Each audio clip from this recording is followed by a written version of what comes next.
حضرت عبدالرحمن ابن عوف رضی اللہ تعالیٰ عنہ سرکار کے بڑے جلیل قدر صحابی ہیں اور یہ بہت بڑے مالدار بہت بڑے تاجر تھے۔ حضرت عبدالرحمن ابن عوف خود ارشاد فرماتے ہیں کہ اگر میں پتھر بھی اٹھاتا ہوں تو اس کے نیچے سے مجھے سونا حاصل ہوتا ہے، اور بہت بڑے تاجر تھے۔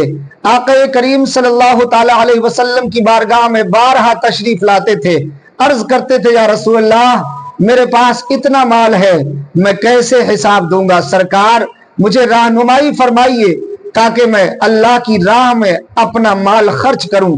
آقا کریم صلی اللہ علیہ وسلم تشریف فرما ہیں اور چند صحابہ کرام بھی تشریف فرما ہیں۔ حضرت عبدالرحمن ابن عوف یہ بھی تشریف فرما تھے، اور میں آپ کو بتا دوں یہ عشرہ مبشرہ میں سے بھی ہیں، یعنی جن صحابہ کو حضور نے دنیا میں جنت کی بشارت دے دی یہ اس میں شامل ہیں۔ اعلیٰ حضرت ارشاد فرماتے ہیں وہ دسو جن کو جنت کا مژدہ ملا اس مبارک جماعت پہ لاکھوں سلام۔ تو سرکار تشریف فرما تھے اور ایسا لگ رہا تھا جیسا ستاروں کے درمیان چاند جلوگر ہوتا ہے۔ آقا کریم تشریف فرما ہیں، ایک صحابیہ ایک خاتون تشریف لائیں اور عرض کرتی ہے یا رسول اللہ آپ جو کرتا پہنے ہوئے ہیں بڑا خوبصورت لگ رہا ہے، بڑا بہترین لگ رہا ہے، اور حضور تو اتنے حسین و جمیل تھے جب بہترین لباس پہنتے تھے تو سرکار کتنے خوبصورت لگتے ہوں گے، یہ تو صرف ہم اندازہ ہی کر سکتے ہیں، بیان نہیں کر سکتے، کیونکہ وہ ساری کائنات سے افضل و اعلیٰ ہیں، ساری کائنات سے زیادہ حسین و جمیل اللہ نے اپنے محبوب کو پیدا فرمایا۔ حضرت جبریل امین نے پوری دنیا کا مشاہدہ کیا، آدم سے لے کر عیسیٰ تک تمام پیغمبروں کو دیکھا، تمام نبیوں کو دیکھا، تمام رسولوں کو دیکھا۔ جب جبریل امین سے عالم تصور میں پوچھا گیا ہے اے جبریل امین تم نے ہمارے نبی کی طرح کسی کو دیکھا ہے کہ نہیں، تو حضرت جبریل امین نے اعلیٰ حضرت کی زبان میں کہا یہی بولے سدرہ والے چمنے جہاں کے تھالے، سبھی میں نے چھان ڈالے تیرے پائے کا نہ پایا۔ تو سامعین کرام وہ خاتون میرے نبی کی بارگاہ میں آئی، عرض کرتی ہیں سرکار میں کپڑے سلتی ہوں، اگر آپ اجازت دیں تو آپ کے لیے میں ایک کرتا سل کر لے آؤں۔ سرکار نے فرمایا ٹھیک ہے تمہارے لیے اجازت ہے۔ اب چند دنوں کے بعد ایک خوبصورت لباس لے کر خوبصورت کرتا سل کر وہ حضور کی بارگاہ میں آئی اور حضور کو پیش کر دیا۔ میرے آقا نے اس کرتے کو قبول فرما لیا۔ اب وہ صحابیہ وہ خاتون وہیں پر تشریف فرما تھی۔ میرے آقا نے فرمایا اے خاتون اب تمہارا دل چاہ رہا ہوگا کہ میں پہن کر بھی دکھاؤں، تو عرض کرتی ہیں ہاں یا رسول اللہ پہن کر دکھائیے۔ میرے آقا نے اس کرتے کو لیا، کمرے میں تشریف لے گئے اور کمرے میں جا کر اس کرتے کو زیب تن فرمایا۔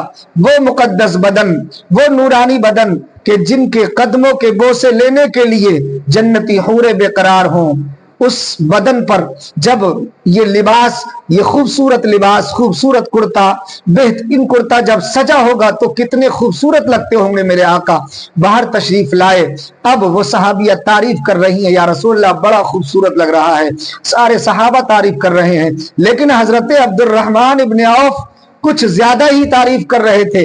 تو میرے آقا نے فرمایا اے عبدالرحمن ابن عوف کیا تمہارا دل چاہ رہا ہے کہ میں تمہیں دے دوں یہ کرتا؟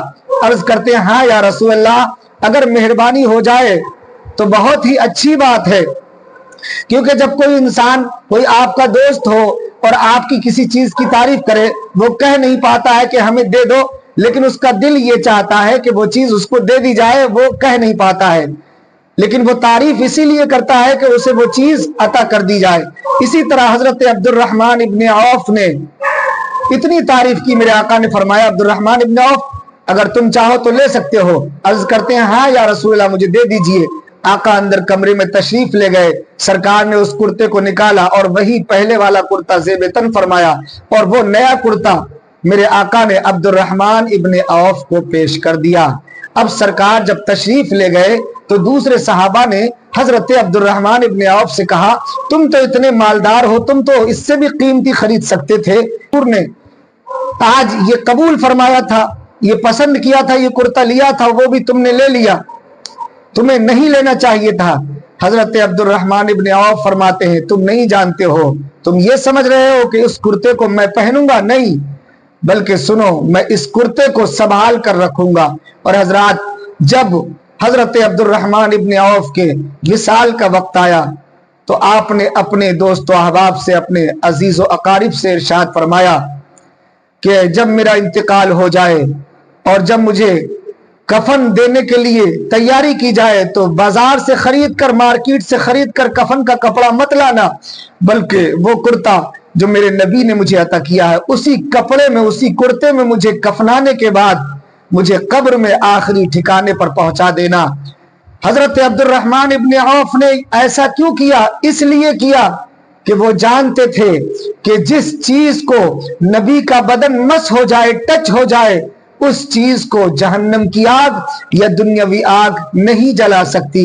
اس لیے حضرت عبد الرحمن ابن عوف کا عقیدہ تھا کہ اگر مجھے سرکار کے پہنے ہوئے کرتے میں کفن دے دیا جائے تو میرا یقین ہے کہ مجھے اگر گناہوں کی وجہ سے اللہ کا عذاب آئے گا بھی تو وہ عذاب مجھے کوئی تکلیف نہیں پہنچا سکتا۔ اگر مجھے جہنم میں بھیجا بھی گیا تو پھر مجھے جہنم کی آگ نہیں جلائے گی، کیونکہ مجھے نبی کے مقدس بدن سے ٹچ کیا ہوا، مس کیا ہوا کرتا کفن میں مل گیا تو پھر میری آخرت بھی کامیاب ہو جائے گی۔ یہی عبد الرحمن ابن عوف ہیں۔ جب حضور کا وصال ہو گیا، حضور کے وصال کے بعد سرکار کے مزار پر آئے، دیوانہ وار رونے لگے، آنکھوں سے آنسو نکلنے لگے، حضور کی یاد تڑپانے لگی۔ اے عشق تیرے صدقے جلنے سے چھٹے سستے، جو آگ بجھا دے گی وہ آگ لگائی ہے، لحد میں عشق رخ شہ کا داغ لے کے چلے، اندھیری رات سنی تھی چراغ لے کے چلے۔ حضرت عبد الرحمن ابن عوف رضی اللہ تعالیٰ عنہ رو رہے ہیں۔ حضرت ام سلمہ سرکار کی رفیق حیات ام المومنین رضی اللہ عنہا نے دیکھا، حضرت عبد الرحمن ابن عوف کو قریب بلایا اور پھر پوچھا کیوں رو رہے ہو، کیا وجہ ہے، اور پھر آپ نے تسلی دی۔ حضرت عبد الرحمن ابن عوف عرض کرتے ہیں کہ جب میں حضور کی بارگاہ میں حاضر ہوتا تھا تو سرکار میری رہنمائی فرماتے تھے کہ میں اپنے مال کو کس جگہ پر خرچ کروں، اللہ کی راہ میں کہاں خرچ کروں۔ ایک موقع پر حضرت عبد الرحمن ابن عوف نے 500 گھوڑے اللہ کی راہ میں خرچ کیے تھے، اور ایک موقع پر 500 دینار خرچ کیے تھے، اور ایک روایت میں 40,000 دینار قیمتی ہوتا ہے درہم سے، اتنا مال اللہ کی راہ میں خرچ کیا تھا، اور ایک موقع پر 500 غلام آپ نے آزاد کرائے تھے۔ حضرت عبد الرحمن ابن عوف حضرت ام سلمہ رضی اللہ عنہا سے عرض کرتے ہیں آپ میری رہنمائی فرمائیے، آپ حضور کی رفیق حیات ہیں، آپ میری رہنمائی فرمائیے، میرے پاس بہت مال ہے، میں سوچتا رہتا ہوں کہ کل قیامت کے دن کیسے حساب دوں گا۔ تو حضرت ام سلمہ رضی اللہ عنہا نے ارشاد فرمایا اے عبد الرحمن ابن عوف، تم اپنے سارے مال کے 2 حصے کر لو، ایک حصہ اللہ کی راہ میں خرچ کر دو اور ایک حصہ اپنے ورثہ کے لیے چھوڑ دو۔ یہ تھے حضرت عبد الرحمن ابن عوف جن کو اللہ نے بہت بڑا مالدار بنایا تھا، اور ان کا مال اللہ و رسول کی راہ میں بہت زیادہ کام آیا۔